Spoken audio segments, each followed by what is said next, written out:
participant. I was pissed. Yeah. Okay. Hey, sorry, I was just talking to my guest tonight about the Carroll Smith basketball camps from 1973. So, a long time ago. And Rick reminded me, our guest tonight, Rick Scarbrough, the Republican nominee for state representative in Nashville. And we're going to talk a little bit about the state of the union, the state of the state, the state of the county, the state of everything. Rick's been around a long time. I've known Rick since apparently 50 years now. He was a young man when he came to our basketball camp, so that was a different thing, different time. Jeff Cole remembers some of those things, too. He's a little bit younger, though, I think. All right, a lot younger, really, than me. Welcome, Rick.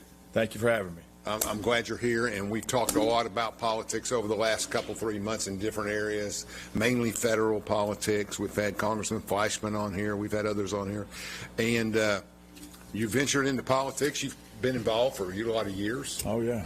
And you've been on the back scenes. You've built a great career, law enforcement and business and different things. And we're here to find out what your opinion on stuff is and how we can change some things and how we can make some things better, because things aren't that good in the country right now, in my opinion. But that's up to, we'll talk a little bit about that. Tell us about your background. I know about it. You're kind of a legendary guy in Clinton and all of that stuff, but bigger county and everything else. You graduated in Clinton in 80? 83. 83. See, I tried to put some age on it there. But I graduated in 83, and a lot of people graduated between 82 and 84. I mean, just a lot of Clinton people that became very successful. I mean, I look at, you had Lynch got in there, and Long graduated in 7. I mean, Long obviously is a lot younger, but there's a lot of people that were successful in that early 80s crowd. It must have been a very, I don't know why, but it might have been Reagan. I think people, we're a small community. Anderson County is a small community. Obviously, when you break it down into Clinton and Claxton and the smaller communities, it seems even smaller. But I tell people every day, Anderson County, we're still a pretty small community. Yeah. And, people, it's funny, when you're from the county or Clinton, you call Anderson County Clinton and Anderson County. You don't include Oak Ridge in what you're trying to describe, because it's kind of a separate entity, even though we're all Anderson County. That's true. And I bet you if I walk down Outer Drive or Michigan Avenue, half the people wouldn't know what county they live in. They know they live in Oak Ridge. It's kind of interesting, True. I think. And that's it. Maybe because of registration and tags, that might be a higher percentage, but that's it. So tell us about growing up. Tell us about what. Hey, I'm a Claxton kid. Yeah.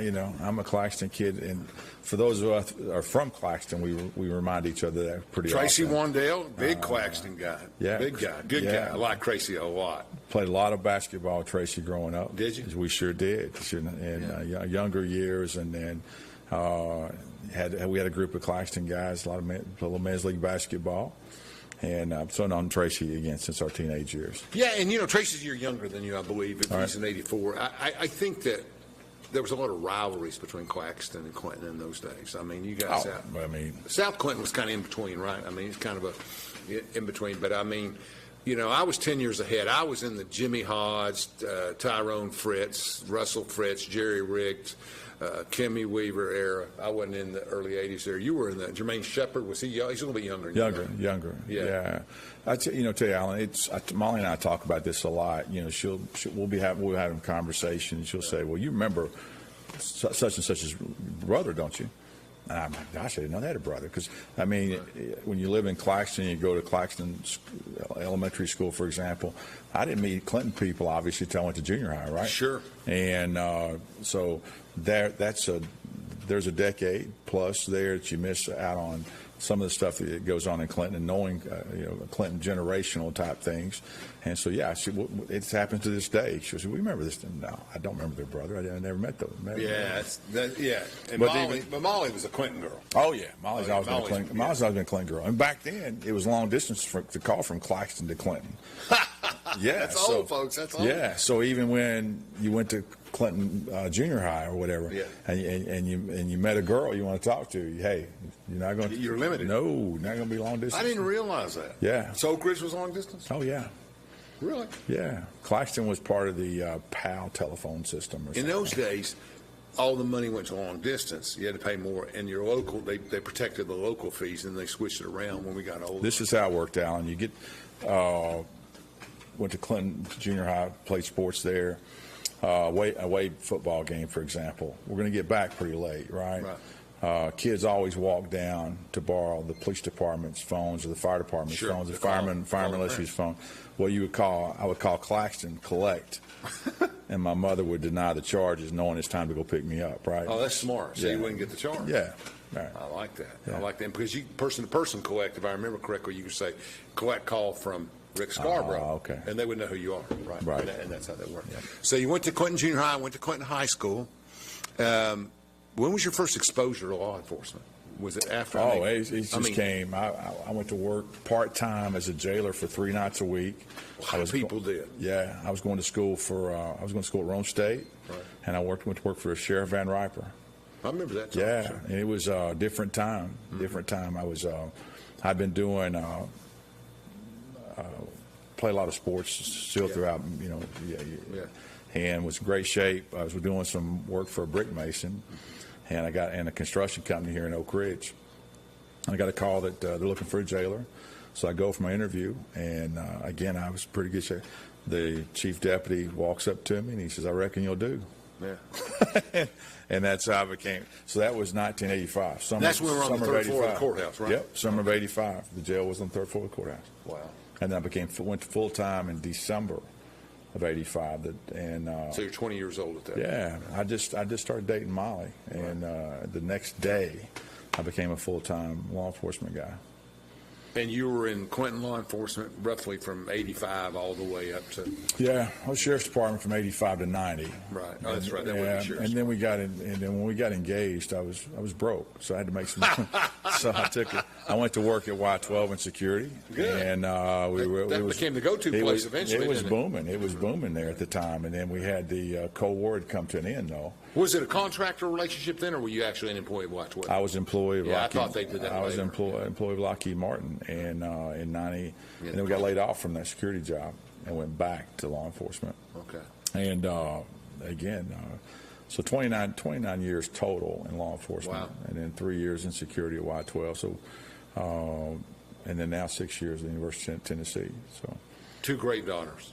Oh, got great daughters. Natalie and Rachel gave us some grandsons last year. Yeah. And I got another one coming too. So we have 3 grandsons and got one coming up in December. I can remember when they were so little. They used to come into Hoskins. I'd go into Hoskins to eat, and they'd be there, and I'd sit down and do their math with them and do that. Yeah, they were great kids. They remembered those math games. Yeah, we did anything I could do, to help them a little bit. Yeah. And they used to laugh at me, always laugh, and they'd laugh at me. But they were great kids, great family. So you spent all that time. You went to UT. When did you go to UT? Went to work for UT 2018. I got it. Yeah, the last 16 years I was at Clinton. I was a police chief. Right. I wasn't through being the chief. I really enjoyed my job. Missed it every single day. Molly will tell you that. At first, she thought it when people would ask me about it, I was just being nice. But what year did you leave? I left in 2018. Okay. I didn't realize you were there that long. Yeah. But no, I miss being a police chief. I like taking care of the public and solving problems at the grassroots level. But this is a great opportunity at the Law Enforcement Innovation Center here in Oak Ridge, and I want to make an impact in my profession. And now we travel. In the last couple of years, traveled 37 states. Wow. And then, but our primary mission is working with law enforcement across the state of Tennessee, police chiefs and sheriffs, solving their problems when it comes to training. And we're a one-stop shop training organization. So if you don't know where we are located, we're the concrete stucco building beside Applebee's. Yeah, you're where we have the E-Tech. E-Tech's in the back, and then we have the Law Enforcement Innovation Center on the west side as well, and the remainder of the building is the rest of our training. We have classroom space in there and so forth. Let me jump back to the kids just for a second on the family stuff. One of your daughters, I guess the younger one, is married to the Austin Peay football coach? No, that's the old one. The old one, okay. Natalie's married. Yeah, Natalie's married to my son-in-law named Jeff Ferris, and Jeff's the head coach, head football coach at Austin Peay. Family, yeah. And then Rachel is here in Knoxville and married to Burton, and we have a grandson with them. And so. Did you go to Austin Peay games? Have you been to one yet? Went to one last week. I'll be going to one 2 weeks ago. Right. Got a home game coming up this weekend, so we'll probably check that out. My too. sister travels with him, goes everywhere, playoffs. She's been in Clarksville for 25, 30 years. She's a dentist there, a pediatric dentist, and she's active on the board and does different things there. So she's, I've kind of, even though I was a Middle Tennessee guy, an athlete in Middle Tennessee, Austin Peay's not really our favorite place. It's more like a rivalry in the OVC in those days. But all that said, my sister loves Austin Peay, and I think my son went to UT, but he probably would have gone to Austin Peay if he hadn't gone to. Hey, Jeff, Austin Peay is, Clarksville, Oak Ridge reminds me a lot of Clarksville, honestly. I mean, it's the same size city, seems like, and get the same feel. And so if Oak Ridge had a 4-year school here, it's probably what it'd feel like. But they lost a starting quarterback the opening week. It's tough for a new coach, but anyway. Well, let me tell you about. Actually, if you go into the city limits, not the overall. Oak Ridge is not as big as it seems sometimes. But when I was in school, Cookeville had about 20,000 people.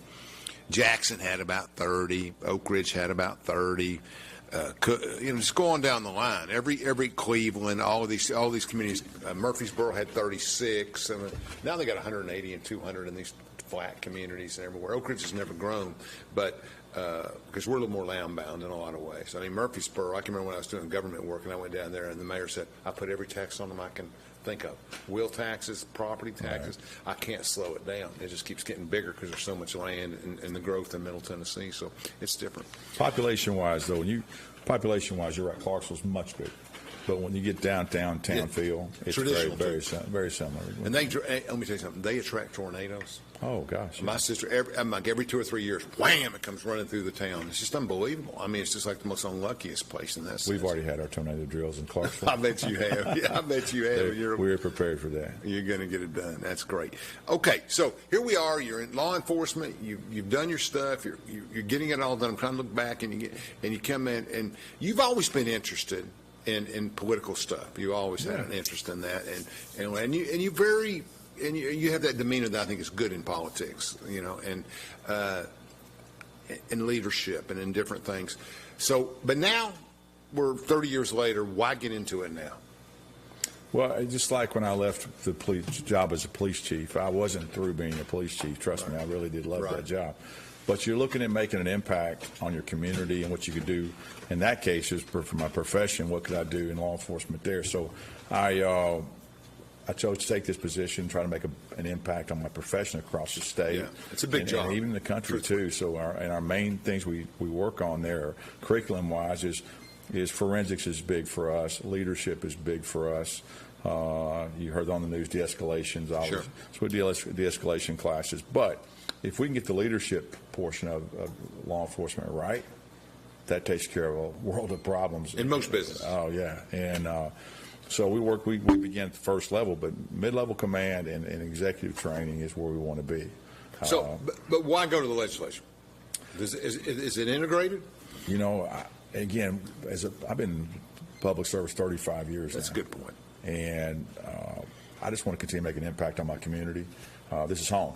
This is home for us in Anderson County, and I want to make an impact there. And as a public servant, again, when I've been as long as what can I do? What else can I do to help our community? Mm-hmm. And it's almost like a calling, if you will, if I'm okay saying that. Yeah, sure. Yeah, say anything you want on my show. Yeah, I feel like I've been called to do that, and I thought there was an opportunity to do this. Again, we're not getting younger, right? That's the truth. So, that's the truth. Make an impact while I can, and I do. My current position, I'm exposed to the legislature. I go down and call on Mr. Reagan several times, and Senator McNally and their colleagues quite often. I mean, that's where our funding comes from at the University of Tennessee. Sure. But as a land-grant institution at the university, research obviously is huge there, but public outreach is one of our missions, and that's where I come in currently right now. My current profession is executive director for the Law Enforcement Innovation Center. Is public outreach, and calling on those legislators down there and being there on Capitol Hill on a regular basis got me thinking about it. Really did. That's a good point. You were exposed to it on a regular basis. And back in March, I called. I was coming out of Memphis, and I called Molly. I said, "I'm ready to run." And she was on board from the start. Yeah. she would be a good teammate. She should have ran. She'd have been. She won, but she'd have. She probably 2-1, right? Oh, yeah, she's that guy. We'll be right back. We'll take a first break. We'll come back and talk a little bit more about this UT police job and how it impacts law enforcement all across the state. From Oak Ridge, Tennessee, IB3 Global Solutions conducts operations around the world to enhance the U.S. national security posture and minimize radiological and nuclear threats. IB3 Global Solutions. Mission first. Fan Gear Barn is Oak Ridge's source for new and vintage sports fan gear from around the world of sports. Find your favorite team gear at Fan Gear Barn, located at 977 Oak Ridge Turnpike, across from the hospital. Open 10 a.m. to 7 p.m., 6 days a week. Closed on Sundays. Looking for a college with online programs that work for you? Roane State offers flexible courses so you can go to class when it's convenient. Roane State will be there every step of the way to ensure you succeed with resources like tutoring, advising, and counseling. Find out if you can complete your degree 100% online and on your time. Get started today. Visit roanstate.edu/online to explore your options. At Navarro, we partner with our clients to advance clean energy and deliver effective solutions for complex challenges in the nuclear and environmental fields.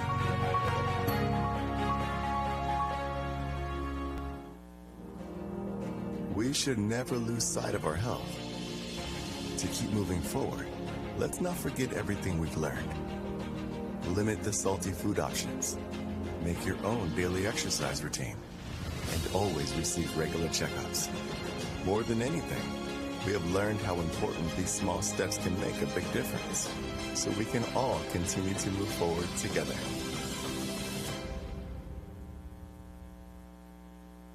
Feeling overwhelmed with your business finances? At P&L Business Services, we handle all your bookkeeping, payroll, and tax needs. From federal tax returns to QuickBooks training, we've got you covered. With over 25 years of experience, we provide customized packages to fit your business. Focus on what you love most, building your business. Let us take care of the rest. Call 865-294-4792. P&L Business Services, empowering you to grow your business.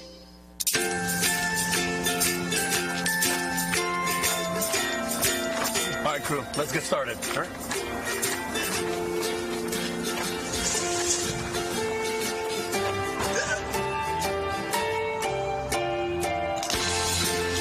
Don't ignore the law. You must call 811 at least 2 to 3 days before any digging project so you can avoid hitting our essential buried utilities. For digging projects big or small, make the call to 811.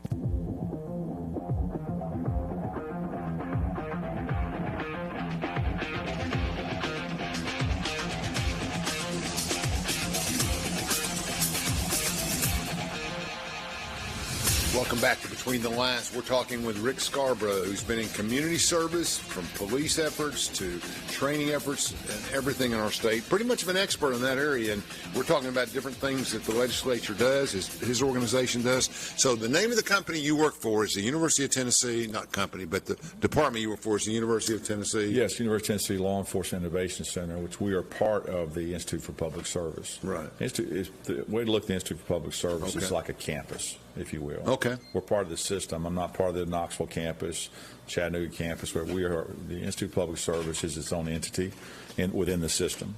So understanding UT like I do, it was created to kind of provide further higher end training and education and technical forensics and everything that most people couldn't do on an individual basis. Correct. You have the ability. You said you had 12 full-time and 75 part-time contract type people. So, we do. So that's quite an organization. The business model is it's really brilliant. We hold costs down by having 12 full-time people. Some are in the administrative area. We have instructors there with us. But the 75 subject matter experts they're all over the country, literally. So we bring when we have a forensics, our National Forensic Academies here. It's a 10-week program. We do 3 of those a year. and then we have a class for college. And that's to help police understand how to treat evidence. Would you say? Oh yeah, everybody likes to watch television and watch CSI, right? Yeah. So this is, if you send us a good solid investigator, we'll create a CSI person for them, and they'll come in and they'll learn how to work a crime scene from beginning to the end, from collection of evidence, preservation of evidence, to courtroom testimony through prosecution. We got success stories all over the country. Our main customers are the Tennessee Bureau of Investigation, the Texas Rangers, the United States Army, the United States Air Force. But we'll have 33 weeks of forensics training go on in that building each and every year. We've both been, obviously not as much as you, but I've been in courtroom part of my career. That chain of custody can be very important. That's what a good lawyer goes after every time. The Institute for Public Service is made up, we got several organizations there that have county consultants, municipal consultants, if you will, business consultants, and then from our perspective, we'll do law enforcement training.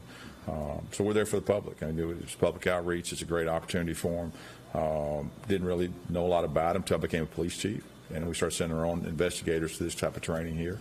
All of our investigators, when I was a police chief in Clinton, had been through the National Forensic Academy. Okay. That's great. That's great. You got to have that stuff. I really didn't even know it existed. I knew it existed somewhere. You had to get training, but I didn't realize you were able to provide that at Oak Ridge through the University of Tennessee. So you go to Nashville, you're looking for money, you're looking for programs, you're selling what you're doing. Not real hard when you're at the University of Tennessee, I guess, but you're up there talking about different things. But they're a little tight with money. Oh, that group in Tennessee. Everybody wants money. I mean, everybody needs funding, and every project's worthwhile, you know. Yeah. And so, when I call on, I mean, it's in the last several years, Lieutenant Governor McNally and Representative Reagan, they all did what they could, but they can't provide funding every year. I mean, it's just sometimes it works out, sometimes it doesn't. You get elected state representative in November. You have a general election to go, and you get up there. What do you feel your best roles or abilities or committees or however you want to define it, where do you see yourself making a difference? Well, I think a good fit would be on one of the justice committees, obviously, and I think criminal justice committee would be a great fit for me. They'll give you more and more. Oh, yeah, that's true. They'll work you. They're going to work us down there. However, I think that would be a good fit. And we'll just have to see where I get assigned, obviously. Sure. But what do you feel? I mean, I understand all the technicalities of that. I'm in that business. But when you go down there, we talked about how well Oak Ridge and Anderson County are doing right now. Mm-hmm. I mean, you can't put an Arano deal or a training center deal, which I'm in that a little bit. They've got to have state funding to match federal funding, et cetera. I don't want to get into all the details, but the bottom line is that's where you have to take a leadership role. 100%. I think we've got to be very intentional in what we do when we go down to Nashville when it comes to supporting Oak Ridge and Anderson County. Yes.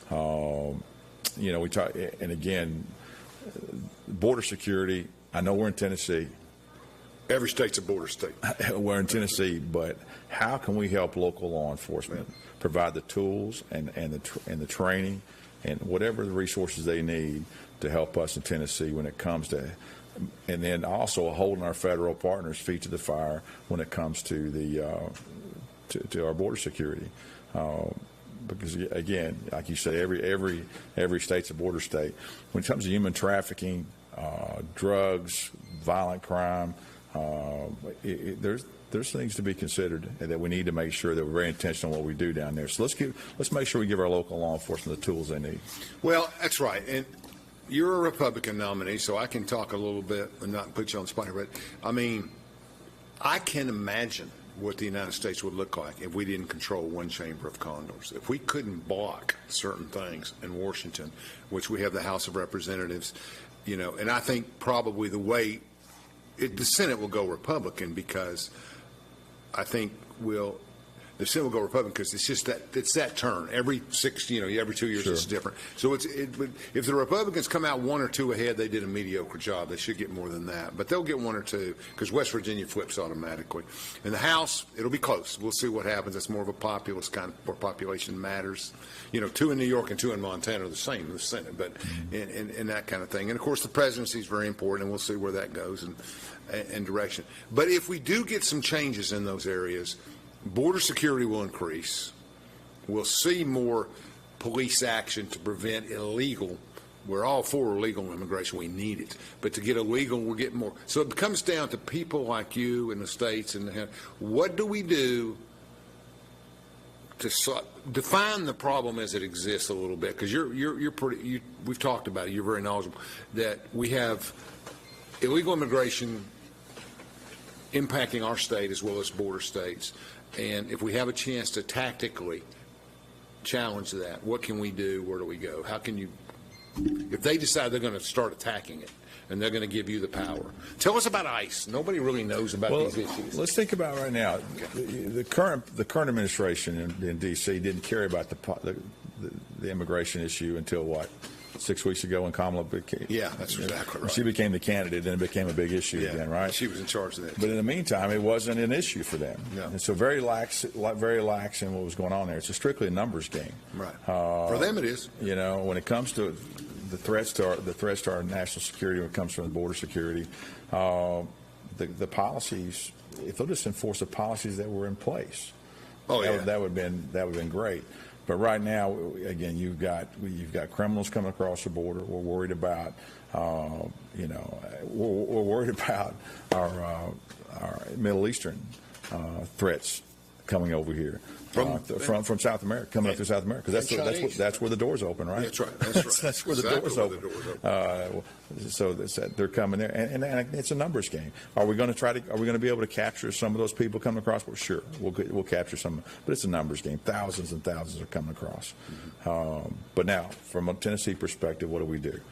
It's important for us to make sure that the funding's in place for our local law enforcement, to make sure they have the tools in place to do what we can in local communities, because right now they're amongst us, if you will. Sure they are. There's threats amongst us that they're living here in Oak Ridge, they're living in Clinton, they're living in Oliver Springs, living up in Rocky Top, if you will. They're here. They're living amongst us.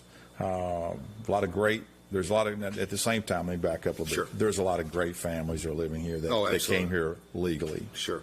They're working hard to provide. That's right. They're working hard to provide services for us. I don't want to, make sure I don't want to slight those individuals. They're trying to have, honestly, experience the American dream, right? Sure. They came legally. And I talk to business people who want them. If they'll come legally, absolutely. they want them to be here because we need the labor, we need the help. We have no labor. But there's a lot of illegals that live amongst us, right? And so what can we do to help local law enforcement identify those individuals and make sure we get them back out of the country? I think that's I really don't have a problem with the.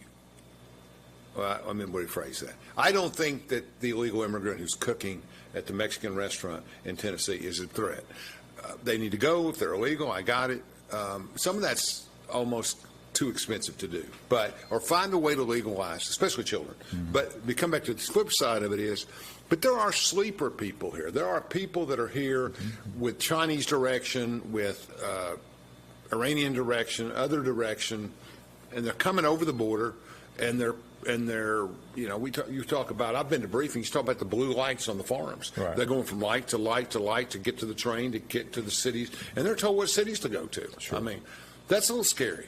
Yeah, it's a coordinated effort. No question. Somebody's in charge. It's coordinated. Right. It's not loosely organized. It's very organized. That's right. And again, it's strictly a numbers game. If they get caught, I'm sure they have a way to deal with that too, as far as trying to make sure that they don't get accused of anything. But that being said, it's a real situation we've got to be concerned about. I think we do, and I think on the state level, I have some friends who I actually did some work with who are now elected district attorneys and other things. They're looking at trying to enhance laws at the state level for trafficking, for any involvement, and different things. And I think we need to do things that discourage them. One of, I won't mention the name, but one of my good friends has a multi-county area in his jurisdiction. Right, he wants somebody that brings an illegal alien from one county, trafficking mainly, one county to the other, arrested for increasing the charges in the state of Tennessee. So stuff like that, I think, might be helpful. Well, I think those that provide those services, whether it be district attorneys, sheriffs, police chiefs, if you will, Let's work with them. What do they need from a law perspective to give them the tools they need to be able to do the job and take care of our, because it becomes strictly go back to the math game again. You see, you play with my kids. It's a math game. Right. What can we do to give them? It's what kind of a algebraic equation, if you will, can we come up with, algorithm to come up with to help them solve their problem? What do you need? Instead of us sitting back and acting like we know what we're talking about, what do you need? And ask those providing the service. Yeah, and I think we have to have an attitude that we're going to do what it takes. And I think that's where your value comes in Nashville, is that you can sit and say, with your experience, you know what the numbers are, and you can say, look, we've got to do this and this and this. Well, we don't have it in the budget this year is not an acceptable answer to me. You've got to find it, and we've got to protect. See, in the end, this is about protecting people, in my opinion. To serve and to protect, right? So it's about not turning our heads and saying, well, most people won't be affected, et cetera, et cetera. And I know that Memphis and Nashville are other worlds, but I lived in Nashville for a long time, born in Memphis. But, I mean, it's just a different state. I don't know. I just think if you get down there, you need to address and there's a lot of things, best you can. There's a lot of things that you would like to do, and there's a lot of things that people down there in Nashville probably would like for us to do to, when it comes to pet projects or programs. What are your non-negotiables? What are non-negotiables? Okay, right. What are non-negotiables? Right. Health and safety of your community is number one. Great schools is number two, and let's make sure we have someplace for them to go to work. That's right. That's right. And when I travel the state, I'll be leaving. I travel quite often, honestly, for my job, one end to the other, and I-40 is constantly backed up, so I have to get off GPS. Oh, it's horrible this week. I'm driving through communities wondering, where do these people work? How do they make a living? Yeah. We still have a lot of rural communities in Tennessee that don't even have access to high-speed internet. Yeah. We're getting there. And that's a reality. I mean, back up a little bit to COVID. Coming out of COVID, this is the University of Tennessee information here. Every campus was able to retain their freshmen that they lost. Even had some enrollment growth coming out of COVID. Okay. Northwest Tennessee, if you will, very agricultural, rural area, lacked high-speed internet access up there in a lot of those areas. They actually had a loss when it come to enrollment of freshmen, retaining those freshmen to come back because they couldn't do online classes like other places could. So there's different things. My son is a freshman at the University of Tennessee, and he's in the Haslam School of Business, and he enrolled. He could have taken every single class he wanted digitally if he wanted to.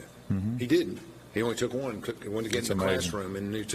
And I think COVID changed the world in a lot of ways. We've never had our staff. Before COVID, our staff at my firm, which is an engineering firm, was probably 90% in the building, and you work from home maybe every once in a while. Now it's probably 2/3 at home, and I think we learned how to do it. And, and we and it became a way to keep employees happy. I mean, they were able, if you can work from home, it's just, we learned how to do it differently. I was able to reduce my travel by 25%. That's good. Easily. I mean, because we know how to do it. When you actually, I'm a people person, so I want to go I want to go see people. I want to see my customers I call on. Me too. And when I say customer, I'm talking about police chiefs and sheriffs. Sure. I'm going to go see them and try to make that connection when it comes, because at the end of the day, we need them to use us for law enforcement training to keep our doors open. We're not trying to make a profit. If you will. We charge fees for some of our training. We have grant funding for some of our training.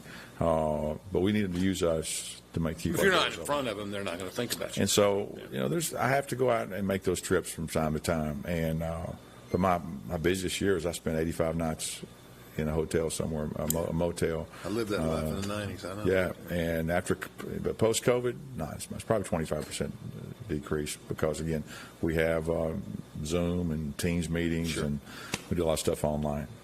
But you can get some of the best business decisions I've ever seen, which involve tens of hundreds of millions of dollars, were made on a napkin over lunch and a coffee. I mean, sometimes you got to get in front of the guy. I mean, it's like when I'm trying to change and do business. Now I'm old, but when I try to change and do business, I just want to talk to somebody. Yeah. I've got to chat with somebody or I've got to do this. I just once you establish relationships and everything, I don't care what it is. It's about relationships. Once the relationship's been established, then you can go to different ways to communicate with people. But initially, you got to shake hands and be there face to face. I think so. That's right. If you know the person, it's a lot easier. But I'll be talking to my son at UT, and we'll text, and I'll call him. He won't answer. He'll just text me back and say, "What do you need?"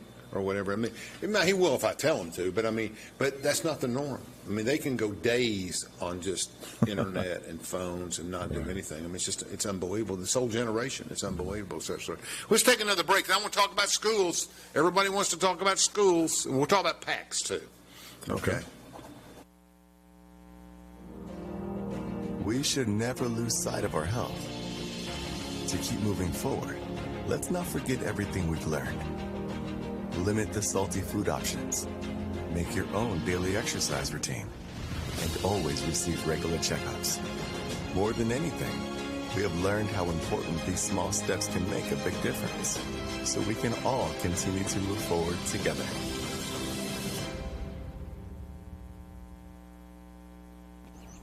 Looking for a college with online programs that work for you? Roan State offers flexible courses so you can go to class when it's convenient. Roan State will be there every step of the way to ensure you succeed with resources like tutoring, advising, and counseling.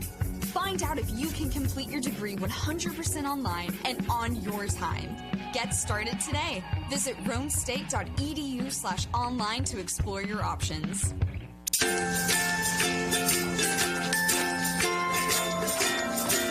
All right, crew, let's get started. Sure.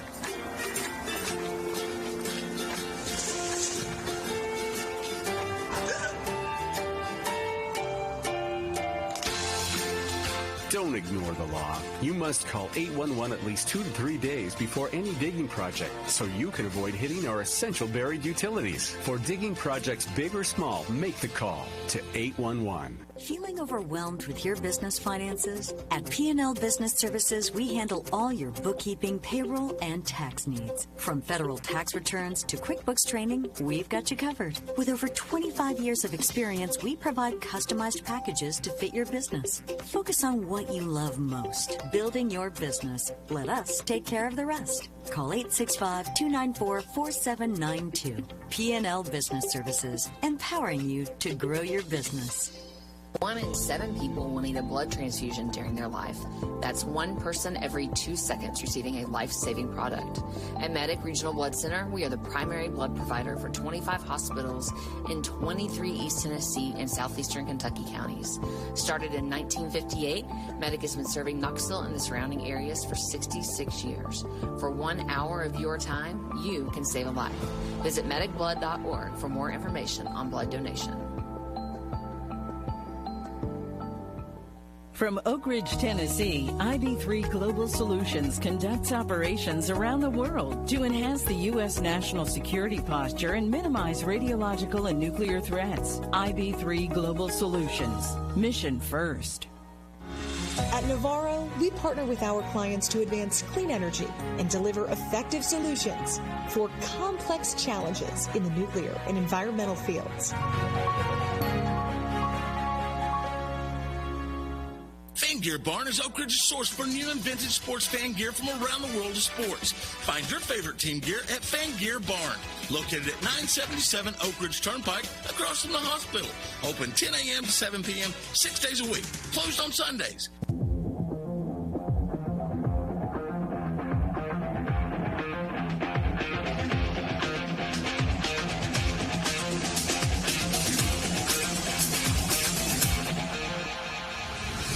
Welcome back to Between the Lines. We'd like to thank our sponsors, especially Sharon Gleason, who's running for Oak Ridge School Board. Incredible career, CEO, up to 500 employees at one time, built a company, working with the Oak Ridge Foundation. She's one of those generational people. You don't get very many people like that in her 40s who just basically can bring so much capacity to a job and to people. She'll do a great job. We've talked about everything. Now we're going to get into schools. And there it is. We went through a campaign. I was helping John. You were running against John. We saw PAC money fly from both sides. It was unbelievable. I mean, from PACs that supported your perception, PACs that supported John. it was like 2 or 3 times what we spent. Oh yeah. I don't know how that's going to work out. I don't know how we're going to. I think it needs to be. I don't know if you all have the capacity, but at some point it needs to be capped or something.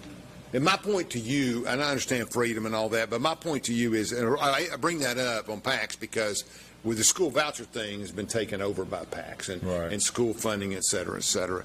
You have been very clear, although open-minded about everything, you've been very clear that you don't think vouchers are good for, at least Anderson County, is not good for us. Well, I mean, we're fortunate to have great schools in Anderson County. That's right. And is there a need for it in other locations? Possibly. I mean, I don't live there, right? Well, we got 3 that are using it now, right? But I go with what I know, and I know Anderson County's got great schools, and we got great school boards at the 3 districts, and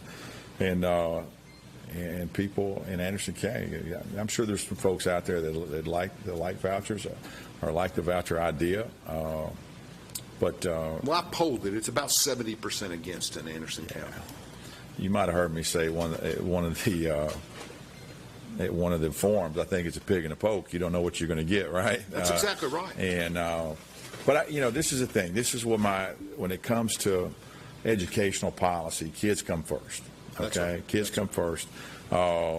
We've had school choice in Anderson County forever. Kids go from Clinton to Oak Ridge to They've certainly gone from Anderson County to Clinton a lot, haven't they? Yeah, and they go back and forth. Yeah. They just travel throughout the county. I mean, the kids go from to different middle schools. School choice is in Anderson County today. It's happening right now. And it seems like nobody says anything unless it affects football team, right? Yeah. then you might hear a little bit. So I mean, I'm open-minded to school choice, especially again it's been going on here, and we got to make sure we have accountability, and we're not going to lower our standards. People think you got to get high standards, you got to go to private schools. Now we've got great accountability and standards here in our public schools, and then I just can't. Honestly, I can't be for anything that'll have negative impact to our public schools. How does it impact? I mean, John and I discussed this on the air. I mean, how does it impact? I mean, the idea is, okay, I'm Marjorie Johnson, and I am a single mother, and I have 3 kids, and I just can't afford to send my kid to Webb or St. Mary's or anywhere like that, all excellent schools. So I have to decide what I'm going to do. Now, there's where our voucher argument comes in and says, maybe rich kids have school choice, and maybe upper middle class kids have school choice. I'm not sure poor kids have school choice because they're limited in being able to provide. Not only school choice within the public schools, I get that, but on private schools. What if we gave them, they're paying property taxes, what if we gave them a voucher for $7,000, $6,500? This is the Lee perspective. That Governor Lee, we give them that, and now they can at least choose the best for their child. Now, all that said makes sense. The problem is, how does that impact our public schools? We're taking $6,500. Is that $6,500 come off of the financial allocation for the public schools in Oak Ridge or Clinton? That's where it gets damaging. Sure it does. I mean, let's go. It's all okay. It's about perspective. Let's go back to the perspective of what'd you get? What'd you name your figurative person? I can't remember their name. Marjorie something. Yeah, Marjorie. I think whatever name. Let's go back to Marjorie. I couldn't think something easier. Sorry. Well, the likelihood of her, first of all, I think the stipend's looking at about $7,000 is what they would get. The same person has a problem. She's not going to be able to afford to put her kids in public or private schools because the tuition will be more than that, most likely. And then you got transportation issues and so forth. I think it becomes a stipend, or if you will, a credit to people that are already sending their kids to private schools. I thought about that. I don't know. And I think that's the case. I mean, you might be able to have a school. You might have a school pop up that charges less tuition, but the problem is, do we get these fundamentalist type programs? And I'm not talking about just Christian. I'm talking about anything, Muslim, anything. All these little programs that big. I was asked why this is such a big PAC. Why is this issue so big for private schools and for the PAC and the vouchers? And one of my friends sat down and did the math with me and said, there's hundreds of millions of dollars in private education. These guys are coming after the money. And then I became more negative on it, I think. Yeah. Well, again, I'm not opposed to school choice. Again, we've got that happening in Anderson County today. Right. We really do. And again, there was, And I already said, if I had been sitting in Mr. Reagan's seat, I would have voted no if it came to a vote on the Governor Lee's plan. The House plan had some incentives in there, but some of the incentives were lowering some standards. I'm not for lowering standards. We've got to maintain our accountability and standards. And that lowering those standards, and I don't know what they were, but I've heard about it, of course, in my business. And lowering those standards in that PAC brought him some attention from PACs and other people because they were upset about that. But not just him, but anybody who voted for that bill. Right. Well, there's one group, Team Kid PAC supported my campaign. Yeah, they sure did. And there was a couple of PACs that supported Mr. Reagan's campaign. Yeah, Prosperity and some of those guys. And again, from the Team Kid PAC perspective, it was about lowering those standards. I think so. Again, they're not. What standards were lowered? Do you know any of the specifics on that? I don't know which one. I don't know exactly which one we're talking about. They did, though. I know when they made a deal on the voucher stuff and they were compromising. I know it had to do with retention rates, or I don't remember. It was 11th hour kind of thing, trying to hurry and try to get something passed. And anyway, that's what brought it in from the folks that were helping me on my side, because from the very beginning, I told them I'm not a voucher person. And it was, yes, I am about standards. And let me make this clear. Yeah. Rick Scarbrough has no connection to Team Kid PACs. They have to operate separate from his campaign, just like John operated separate from Prosperity. Correct. I can remember knocking on the doors in one campaign in another area where the PAC was on the other side of the street. I mean, you didn't even know they were coming. I mean, it was ridiculous. I got a phone call upset with me over a mailer. I said, look, I don't control that mailer. That's right. I don't have any communication with those people. Yeah. But anyway, that's the thing there. But when it comes to the perspective of the schools, understand this. It goes back to the numbers again. If you had take $7,000 per student, and if you had 30 kids leave, that's $210,000 in revenue that leaves the school system. Right. And the way they finance, the way public education is financed, they don't really finance it per the child. It's almost like a gross, proposition, if you will. Well, they do ADA measurements. You got to be able to measure you got to be able to know what your budget's going to look like. You got to be able to know what teachers you need to have. Yeah. The money gets if the child leaves the school system and goes to another school, that money would have followed the child. Let's say they had a terrible first several months of school, and over the Christmas break, they decided to come back. They want to come back. This private school's not working out for me. I'm going to come back. The money doesn't come back with them. The money's gone. But public education has to take that child. Is it an annual thing? The money just gets burst early in the school year. So you could do it after a year, but you can't do it in the middle of the year. That makes sense. And so when the kid comes, and the public education has to take them. Yeah. All right. Private schools don't have to take anybody. Well, that's always been the argument that private schools, and in my familiar areas with Catholic schools, which are self-funded in their own right, but I think that the problem becomes you don't have the capacity in a lot of private schools of special ed facilities. Right, 100%. It's a much bigger challenge. There's no transportation. Education. There's no transportation for students. That becomes an issue with public education. They use public education. I mean, I rode the public school bus the same area. Right. Well, my mother drove a school bus for 20 years. Yeah. But this is the thing. If they want to spend money like that in inner city schools, some failing schools that are easily identifiable, that's a different idea. The funding for a statewide program for school vouchers could be $500 million a year, something of that nature. It would be very, very expensive. I don't know where the money would come from, to be honest with you. At the end of the day, in Anderson County, we have great schools here in Anderson County. Absolutely. Led by some excellent school boards, and we have some great teachers here in the county. And at the end of the day, the communities support the schools. I think that's where I am on that. I'll stay open-minded because things change, and if some of these issues we talked about, I've got some. Well, they might design a bill that opts in only for certain counties with certain parameters or something. Yeah, I mean, it's again, from our perspective in Anderson County, as long as it doesn't negatively financially impact our school systems, then I'm happy to talk about it. You know, my wife is an outspoken commissioner against it, and her bottom line is, you know, my tax dollars don't need to support Jane Doe or Marjorie from going to school. I don't want it involved. I want public schools, public dollars, and Right. But I think that's right. I mean, you could argue the $7,000 is that they pay it in, they pay it out. I'm not so sure about that. I'm not so sure the revenue's equal. Yeah, we can get in the weeds a little bit on some of this stuff, because the numbers we really don't know until you don't really know until you know. Yeah, people don't know unless they know a lot of history. Public education wasn't always available. Private education in the 1800s was all that really there was. There was no booming public schools. They developed, but the Harvards and other Penn and other institutions, those were all private schools, et cetera, et cetera. And even in here, I mean, in the South, developed later, and I think there was more of a push for public schools. But, the private schools were always set aside for the leadership, the people, et cetera, and we had to build our public schools to try to create a level of education.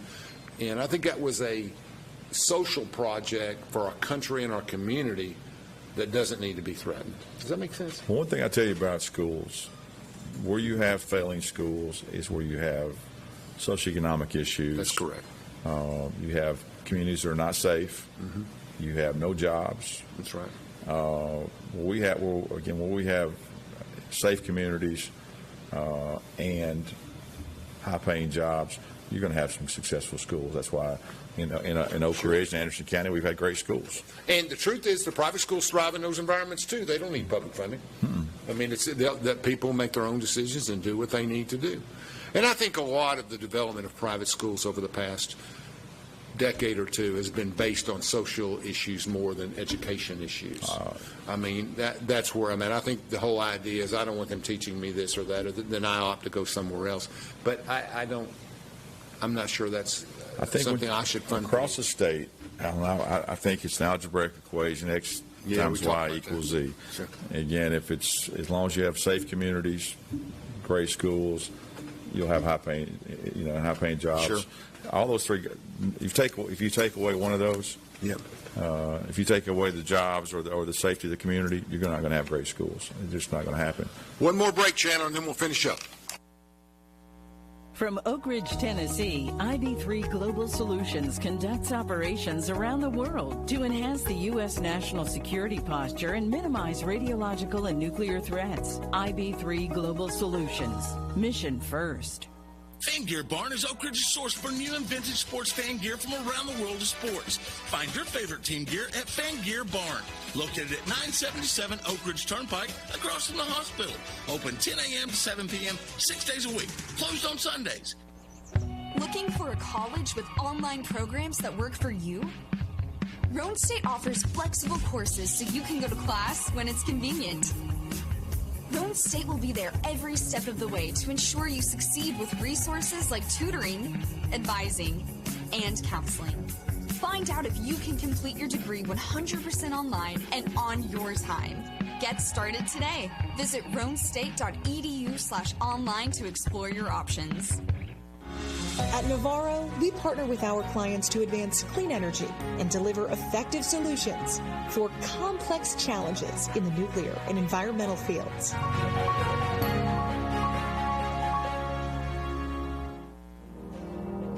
We should never lose sight of our health. To keep moving forward, let's not forget everything we've learned. Limit the salty food options. Make your own daily exercise routine. And always receive regular checkups. More than anything, we have learned how important these small steps can make a big difference, so we can all continue to move forward together.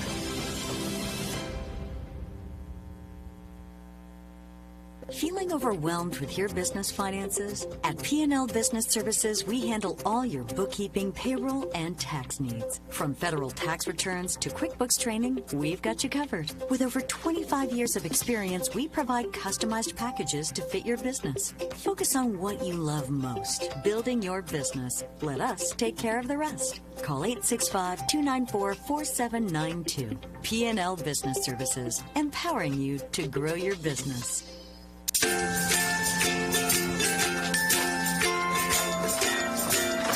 right, crew, let's get started. All right.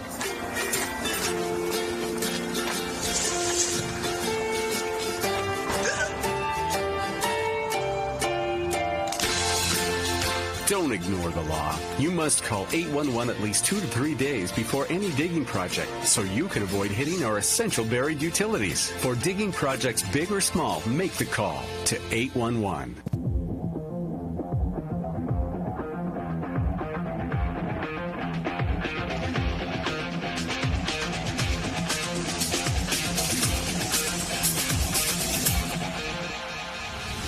Thank you. We have 5 minutes left. We're having a great time. We're talking to Rick Scarbrough. We're learning a lot about what's going on and his tremendous career history in law enforcement, which is very important right now because we've got issues on the border and we've got issues there well. So Rick seems very prepared to get down there and help us. The economy in Oak Ridge is very good. We have the biggest investment in history. The state participated in that. I'd like to see you maybe get a little bit involved in the committees that have some things to do with that. Sure. That would be good because you've been in the business side of things a long time, not just the criminal justice. You know how it works. And business owner and other things. We got to get the state to keep buying in. The new nuclear board.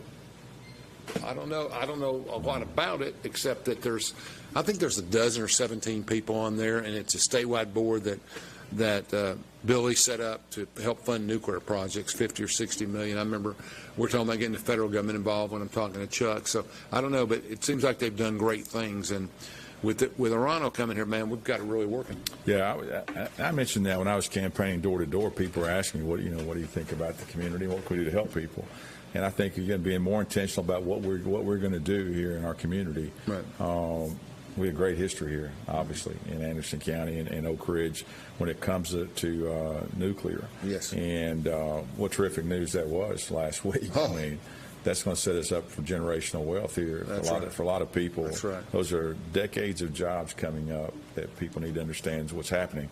And we need to get them in the 33rd district. We need to get them across the border, and everybody doesn't need to live in Roane and Knox. We need some homes here. Build some homes, and if you've been to the preserve, I mean, it's Roane County, but it's amazing out there. Everything. Well, I mean, you're talking that's $5 million with a B. Yeah, it's not an M. That's right. $5 million with a B. So $5 million with a B. So that's a great investment. It really is, and I think in the state, you'll be able to keep an eye on what's going on and where we need money. You're a communicator, and you'll be able to communicate with the leaders here, the mayors here, everybody. And I think everybody has a good relationship with you already. There's a lot of synergy going on in the county. Yeah. You've got the project again with Arano and the $5 billion investment. I think that corridor is going to be filled up with vendors to support that project. Yep. If you go over to Clinton.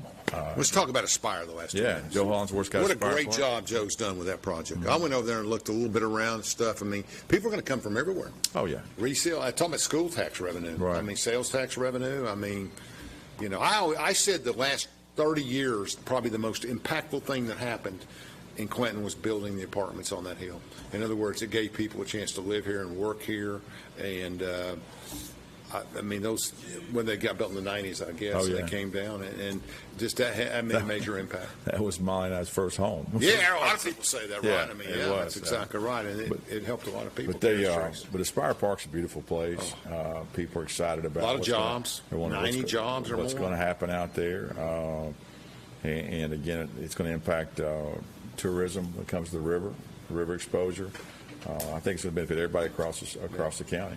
And that's stuff where the state can help. The state can get involved, and you can dialogue with them and get done what needs to be done. Tourism, recreation, absolutely. Yeah. I mean, we got it all right here in Anderson County. Mm-hmm. You got to go back on the campaign trail. You got I was out last 2 months. I was out late last night putting signs out already.